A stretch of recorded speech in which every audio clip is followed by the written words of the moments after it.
Coucou tout le monde, on se retrouve aujourd'hui pour la deuxième partie des tutos sur les photos de hamster. Alors vous pouvez aller voir la première vidéo que j'avais faite, c'était une vidéo de photos en extérieur. Ici on va commencer à voir les photos en intérieur et je vais vous donner quelques trucs déjà pour commencer, sachant qu'il va y avoir encore d'autres tutos qui vont suivre. Vous êtes prêts? C'est parti!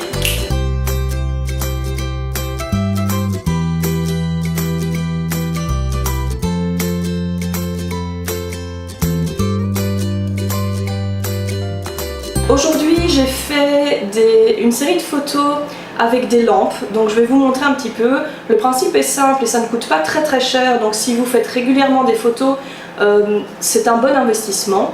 Donc c'est simplement des lampes sur trépied, qui sont des lampes style lampe de chantier. Et dedans on a simplement mis des ampoules à lumière naturelle, donc c'est du 5500K.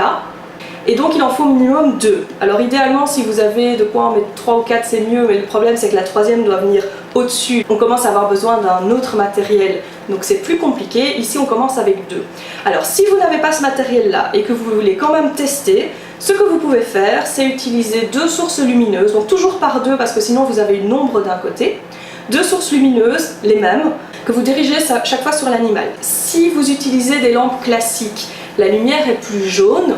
Donc n'hésitez pas à regarder dans les réglages de votre appareil photo la balance des blancs. Et cherchez, ne vous fiez pas forcément à ce qu'il est indiqué, mais testez-les toutes pour voir si vous avez une balance de blanc qui contrecarre un peu la lumière trop jaune de ce genre de lampe. Alors l'avantage de faire des photos en studio, c'est que vous n'avez pas de changement de luminosité, pas de changement de décor. Ça veut dire qu'une fois que vous avez vos réglages qui sont faits, vous pouvez prendre toute une série de photos. Vos réglages restent identiques, donc c'est très facile une fois que vous connaissez vos réglages. Alors pour les réglages, comme pour les photos en extérieur, d'abord on fixe la vitesse, donc la vitesse 1/500e c'est vraiment le minimum. Regardez un peu l'animal, si vraiment c'est un animal qui ne bouge pas beaucoup, vous pouvez descendre à 1/400. Et puis vous ouvrez le diaphragme au maximum que vous pouvez, donc c'est-à-dire le chiffre le plus petit. Donc ici j'ai utilisé mon 50 mm et il s'ouvre à 2.8, donc ça c'est très bien au niveau de la luminosité, ça fait entrer beaucoup de lumière. Sur les objectifs basiques 18-55, généralement ils commencent à 4,5 je pense, quelque chose comme ça. Donc ça dépend un peu de votre type d'appareil photo, etc.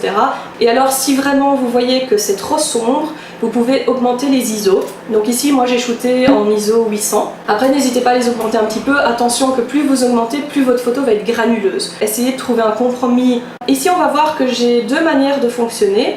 Donc soit vous mettez l'animal sur un petit support et vous avez un fond directement derrière. Donc ça veut dire que vous avez besoin d'un fond de couleur et d'un support de couleur. À savoir que le support ne doit pas être trop grand, comme ça vos réglages sont bons et l'animal reste toujours dans votre focus parce que sinon ça devient compliqué. Donc ici on va voir ce que j'ai fait simplement, c'est que j'ai pris des images de magazine pour avoir un fond sympa. C'est la première fois que je teste ça et je pense que ça rend super bien. Et en dessous j'ai pris des feuilles d'un bloc de papier de chez Action.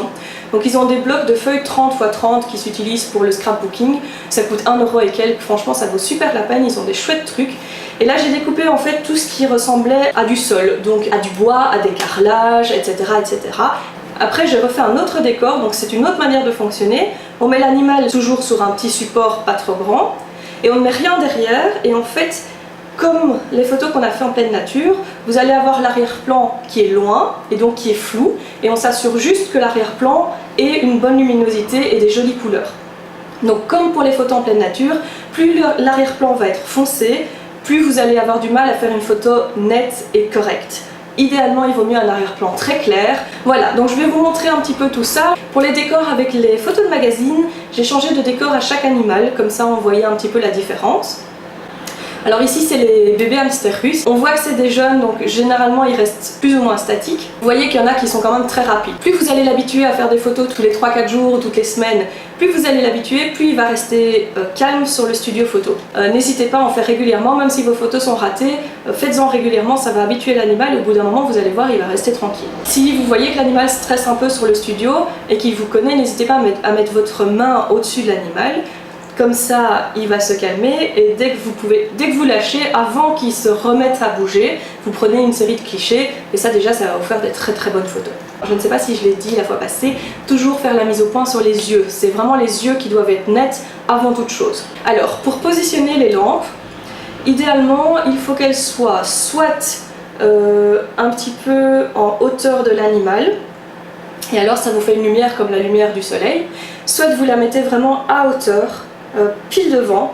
Les lampes doivent être toujours à l'avant, un petit peu sur le côté. Au niveau du décor, vous pouvez vous mettre au milieu de votre maison, peu importe, tant que votre arrière-plan est lumineux et intéressant au niveau couleur, ou après ça peut être un arrière-plan très très blanc, comme par exemple j'ai ici. Comme pour les photos en extérieur, essayez d'avoir quelqu'un avec vous qui va s'occuper de rattraper l'animal. Moi on voit que j'ai l'habitude, mais c'est pas toujours le cas, donc au moins vous n'avez pas à réfléchir à faire attention que le hamster ne tombe pas, ne se fasse pas mal, etc., etc. La prochaine fois, on va regarder un petit peu les photos sans lampe, sans avoir un espèce de setup pris avant. On va regarder un petit peu comment on peut faire. Si vous n'avez pas de lampe et que vous voulez quand même faire un setup, n'hésitez pas à vous mettre très près d'une fenêtre avec beaucoup de luminosité, genre les portes-fenêtres, ça marche très très bien. Idéalement, en fait, il faut que la lumière vienne de face à l'animal. Admettons que ça c'est la porte-fenêtre, on se met comme ça l'animal, on va le mettre là, il a la lumière de face. Quand vous choisissez vos fonds, choisissez en fonction de l'animal, en fonction de l'extérieur, et alors il faut savoir aussi que la couleur du fond sur lequel est posé le hamster va toujours se refléter dans la couleur des poils du hamster. Donc faites attention, surtout sur les animaux blancs, faites attention à toutes les couleurs comme du vert ou du jaune vif ou de l'orange vif, parce que vous allez voir que le poil de l'animal va prendre un petit peu cette couleur et c'est pas toujours très beau. Et si vous voulez quand même utiliser une de ces couleurs là, n'hésitez pas à mettre d'autres couleurs dans le plan, quitte à couper après, à redimensionner votre photo pour ne plus avoir ces couleurs là dans le champ, vous les mettez vraiment en limite de champ, mais ça aide votre appareil photo à faire une meilleure mise au point au niveau des couleurs. Ensuite, n'hésitez pas au niveau du décor à lui mettre des petits accessoires. Ça permet, surtout les hamsters qui sont un peu plus vifs, ça permet de les maintenir à un endroit pendant un certain temps. Bon, généralement c'est quelques secondes, mais ça vous permet de faire une photo ou deux puis de le remettre dedans, etc. Prenez un accessoire vraiment à la taille du hamster. Si l'accessoire pile la taille du hamster, généralement vous avez le hamster dedans et il y a juste la tête qui sort, ça fait des photos super chouettes. Vous avez plein de trucs qui peuvent être utilisés comme ça. Par exemple, pour les gros hamsters syriens, vous le mettez dans une tasse, dans un joli bol, les bougeoirs, les photophores, ça marche très très bien. Pour les hamsters russes, comme vous voyez, ce que moi j'ai utilisé, coupelle noire, c'est une coupelle à saké. Il y a un petit panier, alors ça je trouve ça chez les vendeurs de pralines, qui généralement ont plein d'accessoires qui les revendent une fois que les fêtes sont finies par exemple. Donc à Pâques, vous avez plein de petits paniers, comme exactement ce que j'utilise ici. Le petit pot blanc avec les petites fleurs que j'utilise ici, c'est un accessoire dans lequel on mettait des dragées pour un mariage ou pour un baptême. Voilà, j'ai fait le tour pour cette fois-ci, donc on va se retrouver pour une troisième vidéo où je vous ferai des photos sans tout le setup, sans les lampes, etc. en intérieur. J'espère que ça vous a plu, n'hésitez pas à me poser toutes les questions que vous voulez. Je ne suis pas photographe professionnelle, mais je vais essayer d'y répondre autant que possible.